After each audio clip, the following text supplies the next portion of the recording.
Buenas noches, señoras y señores. Ustedes saben que los nombres de los tres reyes magos son Melchor, Gaspar y Baltasar, que los padres de la Virgen María se llamaban Joaquín y Ana, que Jesús nació en una cueva y le calentaron con su aliento un buey y un asno, que la Verónica enjugó el rostro de Jesús en el Calvario, que el buen ladrón se llamaba Dimas y el malo Gestas, y que Longinos atravesó con su lanza el costado de Jesús. Pues bien, todos estos datos no aparecen en los evangelios que conocemos todos, sino en otros evangelios, los llamados apócrifos. Incluso, Antonio Piñero, creo que alguna idea de algún dogma se apoyaría también en algún dato de un apócrifo. Ciertamente. Por lo menos uno, que es el dogma de la asunción o la subida de la Virgen al cielo. Si repasamos los evangelios considerados canónicos, Mateo, Marcos, Lucas y Juan, no aparece absolutamente ninguna frase que sustente esta idea, y sin embargo sí tenemos dentro de los evangelios apócrifos una buena masa de ellos, sobre todo a partir del siglo IV y hasta el siglo VII, el libro de San Juan el Teólogo, sobre todo el libro de la Dormición de María, que dan el necesario sustento. Se creyeron que esos libros eran verdaderos y en ellos se basa este dogma. Juan Antonio Piñero es catedrático de Filología Griega en la Universidad Complutense. José María Caideda, que es escritor, historiador y además editor, ¿qué es un apócrifo? Bueno, un apócrifo en su origen, en su significado originario, era pues eso, un libro escondido, un libro oculto, que se ocultaba y que era pues nada más para uso de iniciados concretamente. Por lo tanto, en su origen todos eran pues apócrifos, desde los tres sinópticos y el Evangelio y el de San Juan. Por lo tanto, fue necesario, en realidad, el Concilio de Nicea, donde se clarificó cuáles eran los inspirados y cuáles no. Los procedimientos que se utilizaron no se saben bien porque la documentación del Concilio de Nicea desapareció hace muchísimo tiempo. Es decir, que de la gran multitud de escritos que había, escogieron algunos a los que llamaron canónicos. Sí. Antonio Piñero, que antes he dicho Juan Antonio. Antonio Piñero, ¿tienen las iglesias cristianas algún interés o tenían algún interés en conservarlos ocultos?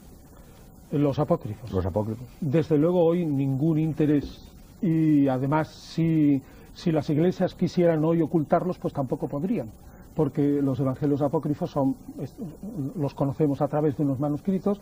Esos manuscritos están en bibliotecas, en universidades, y pertenecen a esas instituciones, no a la iglesia, y son ya un patrimonio de los estudiosos que quieran estudiarlo.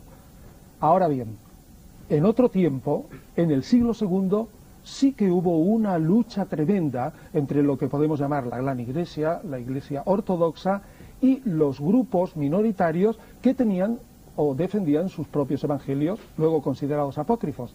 Y esa gran pelea fue tan dura, que la mayoría de los evangelios nos han llegado hasta hoy solo en fragmentos. Y lo que hicieron también con algunos fue quizás algo peor, que es que los manipularon y sustituyeron el texto antiguo de esa comunidad minoritaria por otro texto acomodado a la ortodoxia, y eso es lo que nos ha llegado hasta hoy. ¿Y cómo nacieron, José María Caideda, los apócrifos? ¿Cómo nacieron? Bueno, esto es prácticamente casi imposible decir cómo.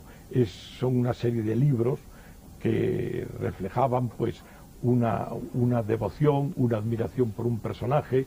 Se utilizó mucho la fantasía, con buena fe, evidentemente, no con una intención pues que desvirtuara la figura de Jesús, ni muchísimo menos, y ahí está la gran cantidad de 30 y tantos libros llamados apócrifos que hizo falta, o le hizo falta a la Iglesia, pues discriminar, es decir, dar un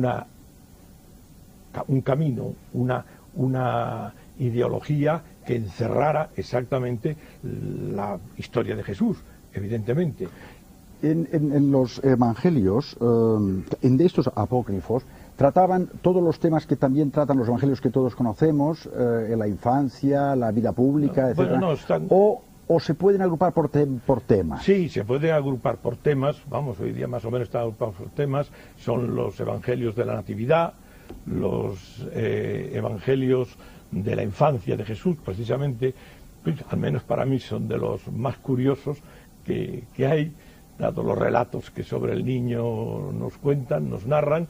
Después están los de la pasión y resurrección, después están los asuncionistas, concretamente, y están también las cartas del Señor.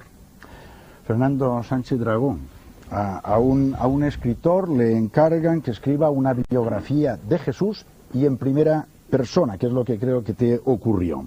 ¿Qué sentimientos te embargaron en aquel momento? ¿Confusión, perplejidad?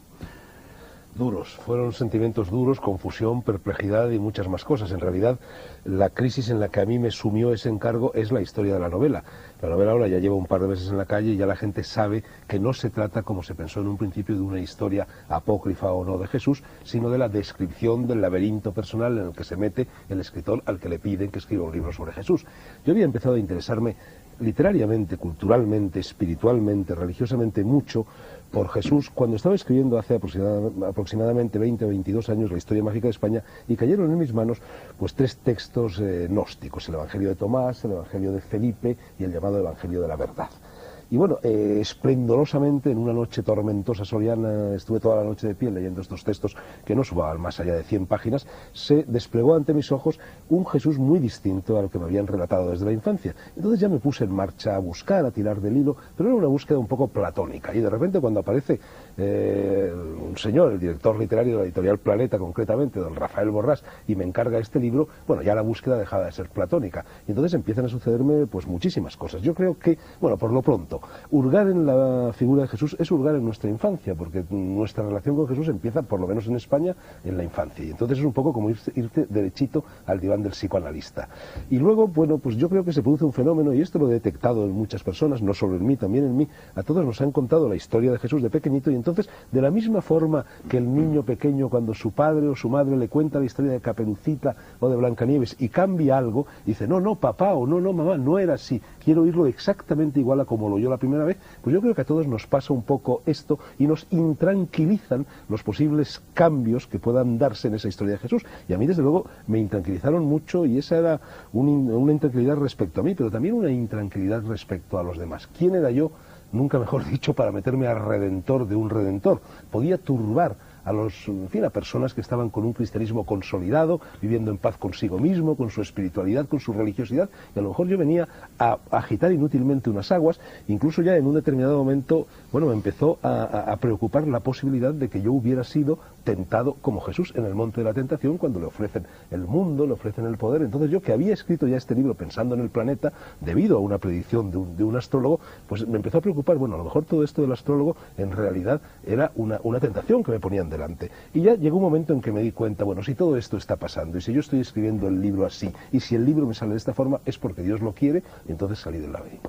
José María Caideda, Fernando Sánchez Dragó no tuvo dificultades en su edición. Tú editaste los apócrifos. ¿Tuviste problemas? Pues sí, tuve muchos problemas, y para mí graves problemas. He tenido una persecución solapada, he tenido proposiciones verdaderamente deshonestas. A mí se me reunió por unos determinados señores, el caso no hace nombrarlos, en las que se me ofreció una gran cantidad de dinero por escribir un libro que destruyera todo lo que decía en los apócrifos y otros libros prohibidos. Caramba, Antonio Piñero, vamos a entrar ya en otra materia. ¿Qué imagen de Jesús transmiten los apócrifos?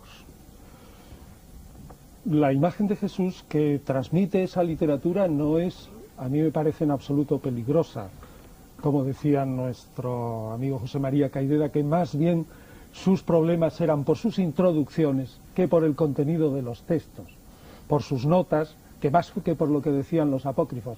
Los apócrifos son una literatura verdaderamente aburrida, un centón que es muy difícil de leer, de centenas y centenas de páginas si lo coges uno detrás de otro.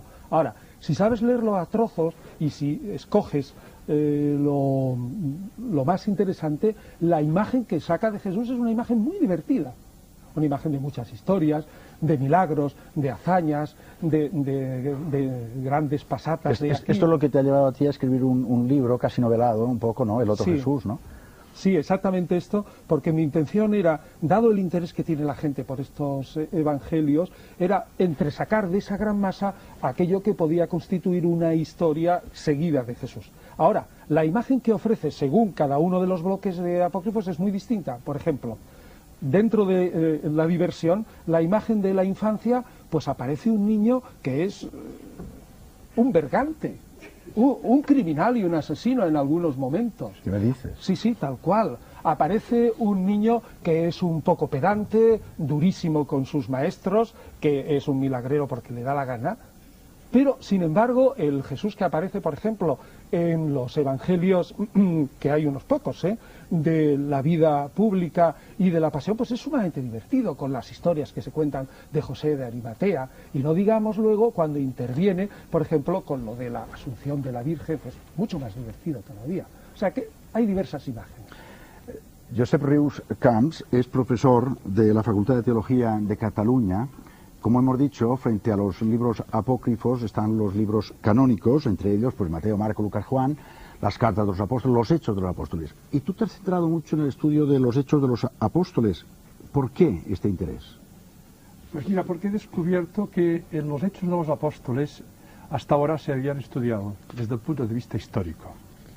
Entonces aparecía la historia de la iglesia primitiva, digamos, un poco por el estilo de la Aleluya de Händel, en tono mayor.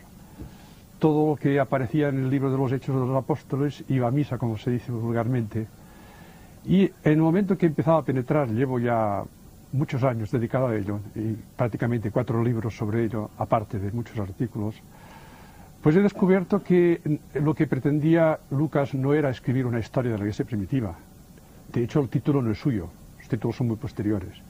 Sino que quería describir el proceso de, digamos, el proceso de 2 grandes iglesias, de la iglesia judío-creyente de Jerusalén y de la iglesia cristiana de Antioquía, y a la par que describía estos 2 procesos, describir el proceso de conversión de individuos muy significativos, en concreto de 3 que forman el gran tríptico de Hechos.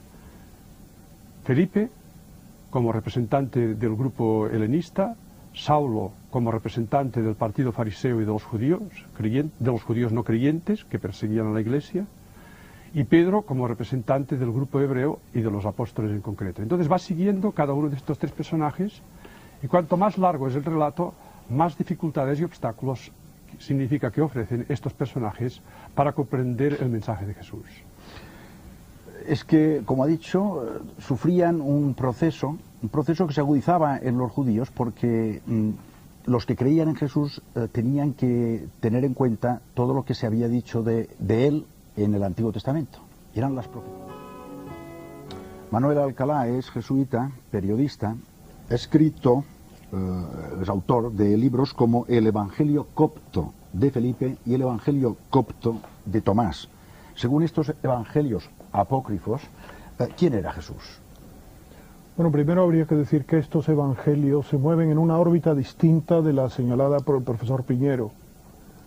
La figura de Jesús está preconcebida de alguna manera por las teorías platónicas y plotínicas, es decir, de la filosofía griega, que ellos han asimilado.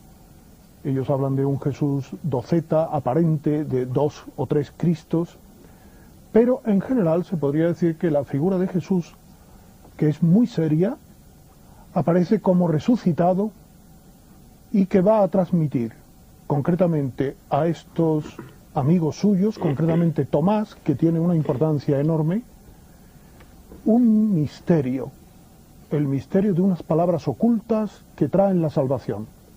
Por tanto, Jesús para ellos es un redentor predominantemente intelectual que va a transmitir una doctrina a los elegidos, a la minoría, a los que forman parte de lo que se llama la comunidad neumática espiritual. ¿Y esta comunidad neumática a la que has aludido ahora, qué relación tenían con la que podríamos llamar entonces la Gran Iglesia?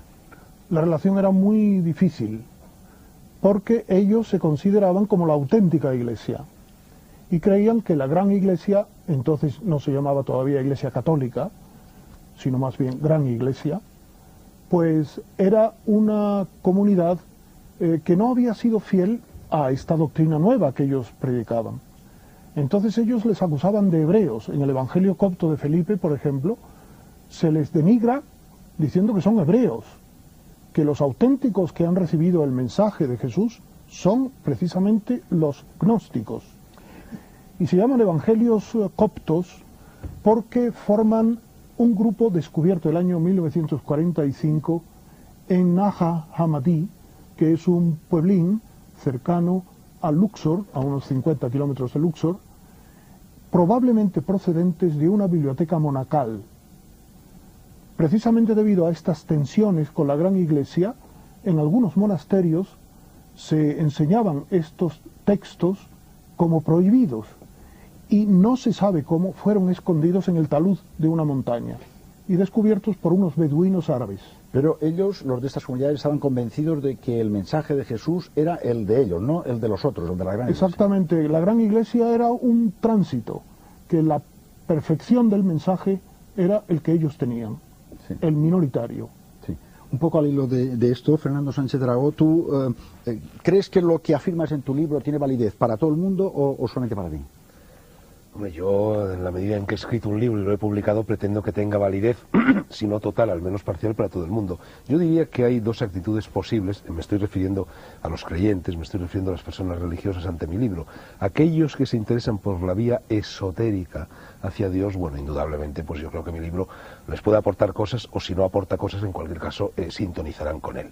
Para el cristiano medio, para el creyente exotérico con X, bueno, yo te voy a contar una anécdota curiosa. Yo hace un par de años hice un programa de televisión con Jesús Quintero. Fue un encuentro entre Puente Ojea, que ha estado ya alguna vez en estos programas, y entre Puente Ojea y yo, un encuentro fe-ateísmo. Duró 1 hora, yo llegué a rezar un Padre Nuestro en el transcurso de este programa. Quizá de todo lo que he hecho yo en la vida, lo que más impacto ha tenido fue aquel programa, y cuál no sería mi sorpresa cuando hace año y pico, viniendo yo precisamente a un programa de la Tabla Redonda, me encontré en maquillaje a Paloma Gómez Borrero. Paloma Gómez Borrero se me vino y me dijo: Fernando, he visto el otro día tu vídeo con Puente Ojea y Jesús Quintero en el Vaticano rodeada de obispos. Se pasa todas las semanas y se discute, y todavía más, me dijo Boitila, me contó que Boitila le había dicho a ella, a Paloma: ya sé que en España hay un señor que se dedica a predicar el cristianismo como nosotros tendríamos que hacerlo. Bueno, lo que hay en mi libro fundamentalmente son cosas muy parecidas a las que yo dije en aquel programa. Entonces, si nada menos que Boitila puede encontrar estimulante aquel programa, y por lo tanto también encontraría, creo yo, estimulante mi libro, bueno, pues puedo llegar a la conclusión, quizá un poco pretenciosa, de que efectivamente cualquier cristiano de base puede conectar con las cosas que digo. Mira, yo creo, voy a recurrir a un símil de la tauromaquia. Hay 3 formas de matar a un toro. Una de ellas es tremendamente activa, es lo que se llama el volapié. El torero se vuelca sobre el toro y lo mata. Yo diría que esta es la forma de interpretar a Cristo de la Iglesia, por ejemplo. Una forma tremendamente activa. La Iglesia se lanza a volapié sobre Cristo, lo coge, en cierto modo lo secuestra amorosamente, dicho sea entre comillas, lo codifica y lo devuelve a las masas. Hay luego otra forma totalmente pasiva que correspondería a lo que se llama en tauromaquia la estocada recibiendo. El torero se queda quieto y llama al toro con la muleta, el toro se le viene encima y entonces prácticamente el mismo toro se ensarta en la espada. Esta sería, creo yo, esta actitud pasiva, la actitud del cristiano de base que recibe a Jesús de una forma pasiva, lo admite tal como se lo cuentan y no se lo plantea de una forma diferente nunca a lo largo de su vida. Bueno, y entre estas 2 formas hay una forma intermedia, que es lo que se llama matar al encuentro. El matador provoca que el toro se arranque y al mismo tiempo se lanza sobre el toro. Bueno, yo creo que mi forma de enfrentarme al personaje de Jesús en este libro es al encuentro. Por una parte, soy respetuoso con el Jesús codificado por la Iglesia, pero por otra parte intento aportar, intento ser activo con ese Jesús, y bueno, yo creo que ahí se produce un cortocircuito que a mí me ha servido de mucho y confío en que también a los lectores.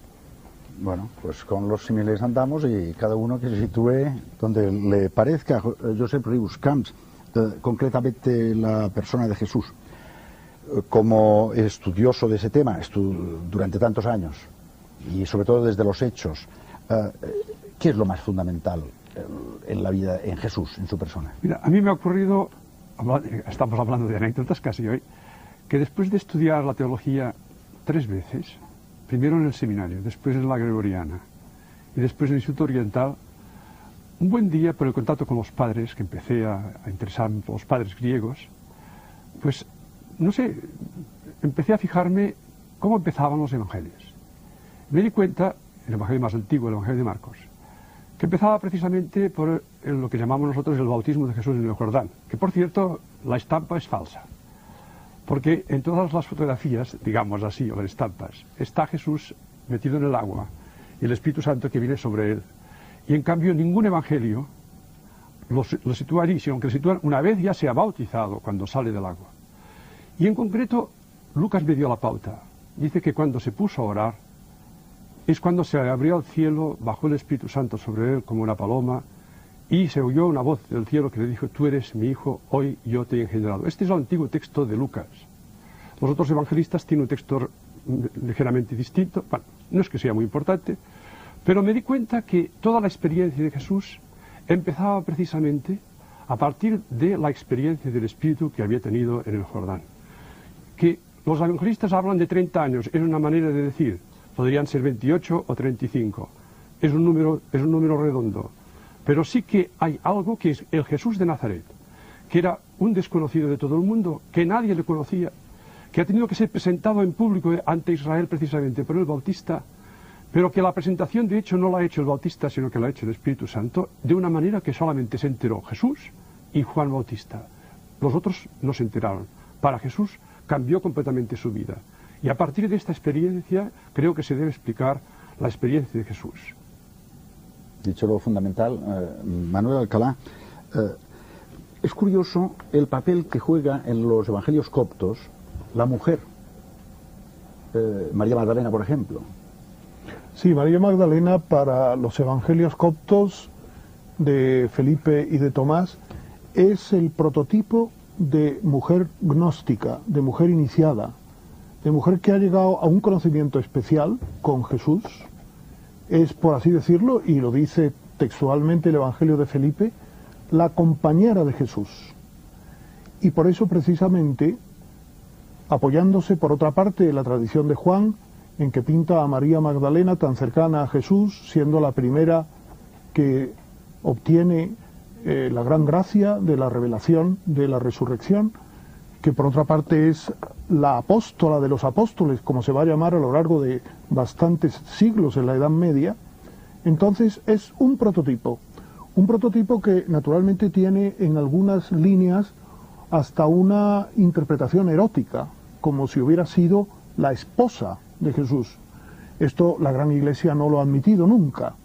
Pero lo que sí es cierto es que entre María Magdalena, de la cual, según Lucas, Jesús había expulsado la plena posesión diabólica y la había transformado en la apóstola de los apóstoles, evidentemente es a la Iglesia, diríamos, jerárquica de entonces, a la Gran Iglesia, un prototipo de convertida, de apóstol. Para la Iglesia gnóstica es además el prototipo de la mujer iluminada, de la mujer que va a transmitir un mensaje completamente nuevo. Cuando yo estaba hablando con Manuel Alcalá, preparando un poco el programa y lo de los evangelios coptos, me hiciste alusión a la última tentación de Cristo, justamente de la película de Scorsese. Me hablabas como de un problema gnóstico acerca de esta última tentación. Claro, yo pienso que es que esta película ha sido mal interpretada porque no se conoce la estructura interna de la ideología. Es una película que tiene un argumento escrito por Nikos Kazantzakis, que es de la Iglesia Ortodoxa griega, y que conocía perfectamente bien la gnosis. Está escrito el guión por Paul Schrader, que es un guionista americano, calvinista, y está realizada por un católico de familia italiana tradicional que vive en Nueva York y que ha dejado de practicar la religión.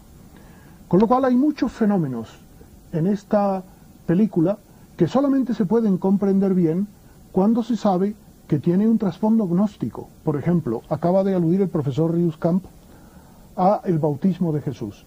En la película, Es el momento en el cual él recibe el mensaje de su divinidad y se resiste. Esto es típicamente gnóstico. El sueño de Jesús en la cruz, cuando él vive pues una evasión imaginativa de lo que hubiera sido una vida si él no hubiera aceptado su mensaje, hubiera sido un padre de familia, precisamente con María Magdalena, y persistiendo de que si es o no agradable para el público y si es respetuoso o no con la figura de Jesús que tiene la gente, este problema, esta secuencia, es evidentemente de raíz gnóstica. Les tengo que advertir que cuando nosotros estamos hablando aquí del gnosticismo o de la escuela gnóstica, no estamos hablando de una corriente de los primeros años del cristianismo. No hacemos ninguna referencia a ninguna secta de estas que hay por ahí en pleno siglo XX. Mi padre era un arameo errante, dice Abraham, y así empezó un camino que desembocó en las tres religiones culturas mediterráneas. El hombre es caminante, paseante, errante, como ellos, los cíngaros. Antonio Piñero, en los evangelios apócrifos ¿se pueden encontrar algunas pautas de enseñanzas esotéricas? Se pueden. En los evangelios que no pertenecen al grupo último, este del que acabamos de hablar hace un momento, el grupo gnóstico, esas pautas de enseñanzas esotéricas han sido borradas. En concreto, en el Evangelio de Tomás de la Infancia han sido totalmente borradas y quedan algunos pequeños detalles, como por ejemplo la enseñanza de Jesús al maestro sobre el significado profundo de las letras, que es exactamente igual que el maestro gnóstico que nos habla Ireneo, que enseñaba en su libro primero contra las herejías, que enseñaba cómo la sabiduría había que entenderla estudiando profundamente las letras. Ahora, la enseñanza esotérica se encuentra justo en esos textos gnósticos encontrados en Nag Hammadi y se reducen esencialmente a el concepto del revelador gnóstico y a la gnosis como conocimiento de salvación. Esta línea esotérica se concentra en esa figura del revelador gnóstico y él viene a decir solamente, es muy complejo, pero se puede sintetizar en 4 ideas sustanciales. Y la primera idea es, la parte verdaderamente importante del hombre, la única que cuenta es la de arriba, que es la espiritual, y esa es consustancial con la divinidad. Segunda idea, por un complicadísimo proceso, esa parte de arriba, espiritual, está aherrojada dentro de la materia.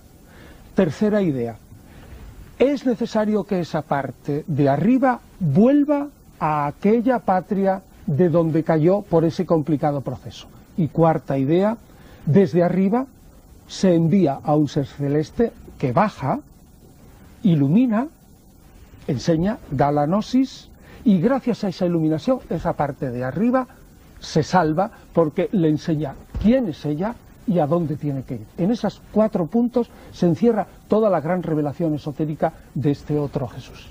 Esotérica es decir, cerrada solo para algunos los escogidos. Sí, esotérico quiere decir doctrina reservada a un grupo selecto de discípulos y solo a esos, no para la gran masa. Es que vamos a repetir la definición de esotérico, porque también hoy en día se llama esotérico a cualquier cosa, aunque haya excepciones de la palabra que también se podrían atribuir a lo esotérico. Exactamente has dicho que esotérico es una doctrina reservada a un grupo selecto de discípulos y solo para ellos.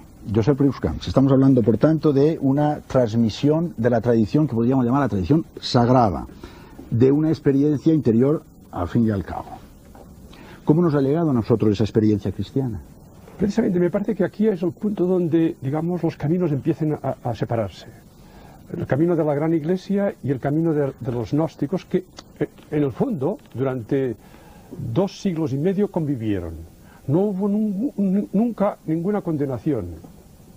Convivieron. Ahora, precisamente los gnósticos fueron un poco, por el estilo de los fariseos, los que se separaron de los demás. Y la gran iglesia, pues, transmitió estos escritos, pues, de la forma como se transmitían en aquel tiempo, que es copiándoselos porque les interesaba en las celebraciones de la Eucaristía, en las reuniones. Entonces, aquellos evangelios que interesaban a las comunidades son los que se hacían más copias. Aquellos que no se hacían copias porque no interesaban, pues desaparecían. Aquellos que, digamos, interesaban a determinados sectores, que además no olvidemos que los gnósticos todos los textos eran secretos. O sea, que eran ellos mismos que ponían el secreto, un poco el top secret de los militares, ¿no? No es que la gran iglesia tuviera interés en esconderlos. Ellos los escondían porque, claro, consideraban que los psíquicos no eran dignos de la salvación. Y los psíquicos eran la gran iglesia. Y ellos eran los espirituales. Entonces, para los espirituales tenían sus propios libros.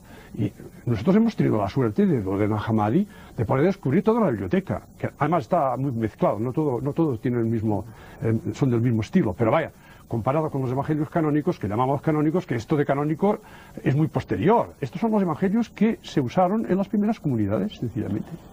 Y de esta personalidad de Jesús, tal como se nos ha ido llegando a nosotros, se nos ha transmitido, Fernando Sánchez Dragó, ¿qué es lo que realmente a ti te llama la atención o te atrae? Hace aproximadamente 2000 años se producen unos acontecimientos relativamente triviales, relativamente sin importancia, en una extensión de terreno que no ocupa más de lo que pueda ocupar la provincia de Alicante. Y eso se convierte en el principal motor de la historia universal. Si desposeemos a la historia universal de Cristo y del cristianismo, la historia se convierte en un montón de paja. Al menos la historia del mundo occidental, y la historia del mundo occidental, debido a la repercusión de Occidente en Oriente, es también la historia del mundo oriental. Entonces, ¿cómo no quedar fascinado ante este personaje del cual ya ha señalado a Antonio Piñero y también un poco Manuel Alcalá, que en su vida, tanto la vida como nos la cuentan los evangelios canónicos, como nos la cuentan los evangelios apócrifos, están pues todos los ingredientes de las mejores películas de Hollywood, todos los ingredientes casi de las películas de Indiana Jones. En la contraportada de mi novela, La prueba del laberinto, se dice que este libro no se titula La más hermosa historia jamás contada, porque ese título sencillamente ya lo había utilizado Rudyard Kipling 100 años antes para otro cuento, si no yo lo habría titulado así. Lo que a mí me fascina de Jesús, bueno, pues son muchísimas cosas y no las voy a detallar aquí. En definitiva, para cualquier persona que como yo y supongo que como los presentes hemos intentado más o menos, con más o menos fortuna, seguir desde que nacemos en el ámbito de Occidente, en el ámbito de la península ibérica, un camino de perfección, pues el camino de perfección en Occidente, querámoslo o no, es la imitatio Christi, es la imitación de Cristo, y por lo tanto lo que Cristo nos está brindando es algo así como lo que nosotros seremos cuando consigamos salir de la caverna de las ideas y pasar al mundo de los arquetipos. Es el hombre perfecto, es el más alto espécimen humano que jamás haya existido, y a la vez, a pesar de ser esto, es una figura muy paralela a la de Arjuna, con Krishna en la Bhagavad Gita.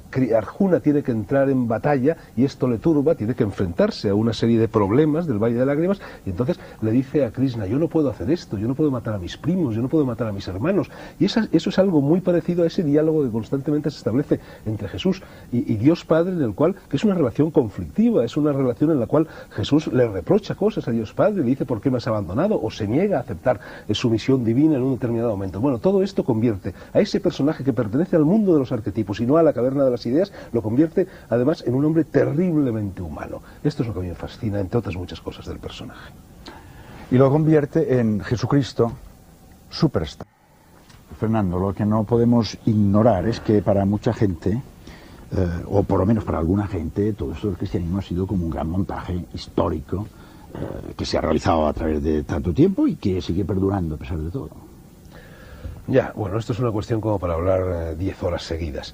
Hombre, yo creo que inicialmente habría que reconocerlo, al menos yo lo veo así, que hay, pues hombre, dos elementos un poco espúreos en el proceso que conduce a la formación de la Iglesia. En primer lugar, yo desde luego no tengo inconveniente alguno en reconocer en público que para mí la idea de fundar una Iglesia era algo perfectamente ajeno a las intenciones de Jesucristo. Yo creo que Jesucristo era un gran ácrata de Dios, un gran rebelde contra el discurso dominante en su época y contra las instituciones dominantes en el mundo judío de su época, y me resulta extraña la idea de la Iglesia. Yo creo que la idea de la Iglesia procede fundamentalmente de Pablo. Pero en fin, en un determinado momento ya la Iglesia empieza a funcionar y entonces comete, bueno, algo que para mí es un error dramático. En el 313, cuando se promulga el famoso edicto de Milán, Constantino, la batalla del Puente Milvio, etcétera, esta Iglesia, que hasta ese momento había sido el gran paraguas, el gran puerto de asilo de todos los ofendidos, humillados, marginados, prostitutas, ladrones, mujeres, adúlteras o no, del Mediterráneo, y que había recogido la antorcha de manos de las religiones mistéricas que habían efectivamente predicado la misericordia para todo el mundo en el Mediterráneo, esta Iglesia se alía incomprensiblemente al emperador, se alía al imperio, deja de ser, por así decir, el Jedi, y se transforma en el imperio de las películas de Spielberg. Bueno, y a partir de ahí la Iglesia tiene dos vertientes. Por una parte, una vertiente espiritual muy honda, y por otra parte, una vertiente temporal. Se convierte en cierto modo en un partido político, se convierte en iglesia de Estado, se convierte en una especie de multinacional y de empresa. Entonces, cuando nos planteamos la pregunta, ¿podría ser un montaje algo que ha sobrevivido durante 2000 años? Bueno, tendríamos que preguntarnos qué es lo que realmente ha sobrevivido o cuáles son las causas de que esa institución haya sobrevivido. Su perfecto funcionamiento, su perfecta organización temporal o la honda dimensión espiritual que también tiene y que desde luego recoge el mensaje de Cristo, mal que bien, a veces envolviéndolo en ropajes que hubiera sido mejor desposeernos de ello, pero en cualquier caso ahí está el mensaje de Cristo, y el mensaje de Cristo ha sobrevivido urbi et orbi gracias a la existencia de la Iglesia. En realidad, si nos fijamos un poco, bueno, en primer lugar, la Iglesia católica, que ha durado aproximadamente 2000 años, no es la Iglesia que más ha durado en la historia de la humanidad. La mayor parte de las iglesias que existen en estos momentos, la Iglesia judía, la Iglesia budista y la Iglesia hinduista, son anteriores a la Iglesia. O si nos vamos un poco a la historia y buscamos iglesias desaparecidas, bueno, pues la religión, la Iglesia del Egipto de los faraones duró más de 2000 años, duró casi 3000 años. Y hablando de, no solo de duración, sino del imperio, que tú has citado, el imperio romano, imaginemos que como el imperio romano todo esto pues se viniese abajo, ¿no?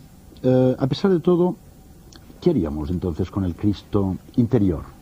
Bueno, eso sí que es importantísimo, y ahí ese es uno de mis caballos de batalla, y lo que yo te voy a decir probablemente lo he dicho en muchas partes y seguramente también en este programa. Pero yo creo que hay un Jesús, que es un Jesús histórico, que luego tiene un desarrollo histórico, que es la historia del cristianismo. Pero aparte de ese Jesús histórico está el Cristo, y el Cristo es precristiano, el Cristo es anterior a Jesús. Tertuliano decía, anima naturaliter cristiana, el alma es naturalmente cristiana, es decir, los seres humanos vienen a este mundo con una especie de programa mental, que es la ley de la conciencia, que es la voz de la conciencia, y eso es ya cristiano mucho antes de que aparezca Cristo, de que aparezca Jesús, o incluso también de forma muy lejana en el tiempo. Por ejemplo, Juan Bautista, la conciencia del Cristo existía ya en Juan Bautista antes de que Jesús se aproximara a él en las riberas del Jordán. Cuando los misioneros españoles llegan a América, se encuentran con que hay muchos elementos cristianos, incluso hasta el rito de la Eucaristía, y se sorprenden y dicen que eso son contrahechuras diabólicas.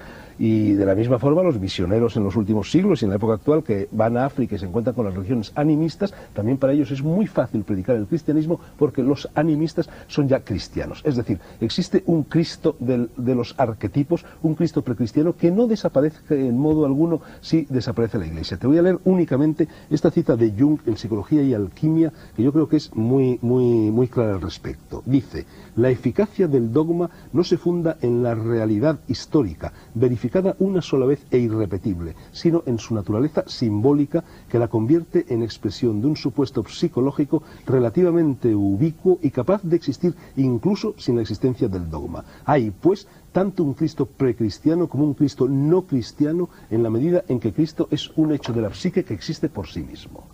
Josep Rius-Camps, hemos hablado antes de la experiencia que Jesús tuvo en el bautismo. Tú has hablado también un poco de tu experiencia. ¿Podrías explicarnos más concretamente la tuya, si quieres? Claro, yo después de las palabras de Sánchez Dragó me resulta un poco más difícil explicarla porque es muy pequeña. Y viene casi de un choque.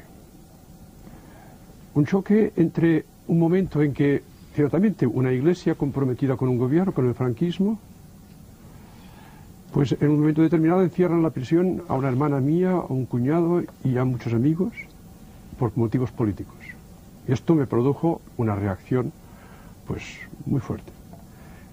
Por otro lado, tuve la suerte de entrar en contacto con una serie de gente en Roma que no los podríamos cualificar bien como pentecostales, pero un poco por ahí, de habla inglesa, y yo, en compañía con ellos, sin casi ni creérmelo, tuve una experiencia muy fuerte.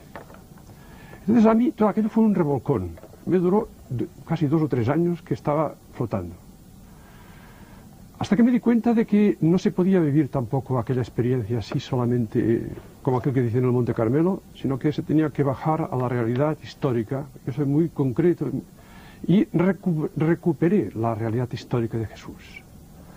Entonces en este momento yo creo que la experiencia, cada uno la vive a su manera, cada uno la filtra a su manera, esto es verdad, pero que para mí es muy importante, y esto es lo que los evangelios nos declaran en todo momento, en que es el Jesús de Nazaret que tuvo la experiencia del Espíritu en el Jordán, que la vivió hasta el final, que dio su vida. Esto es vivir, o sea, no fue un gnóstico, no fue un doceta, sino que la vivió y que marcó muy fuertemente a todo un grupo de gente que precisamente han querido conservar estas dos cosas en la memoria de la Eucaristía, memoria de muerte y memoria de resurrección. Yo intento vivirlo como pueda y veo que sintonizo con mucha gente, cada vez más, que sin conocernos, solamente con vernos, sabes que esta persona está en esta dimensión, que diría una doble dimensión, la dimensión hombre y la dimensión divina. Manuel Alcalá, quería decir una cosa. Dicen que el Evangelio interpela, o que la figura de Jesús interpela, que el diccionario dice que interpelar es pedir una explicación. Es muy fuerte esto. Parece que es que pida una explicación. Bueno, yo diría que interpelar es una actitud ante la cual hay necesariamente que responder.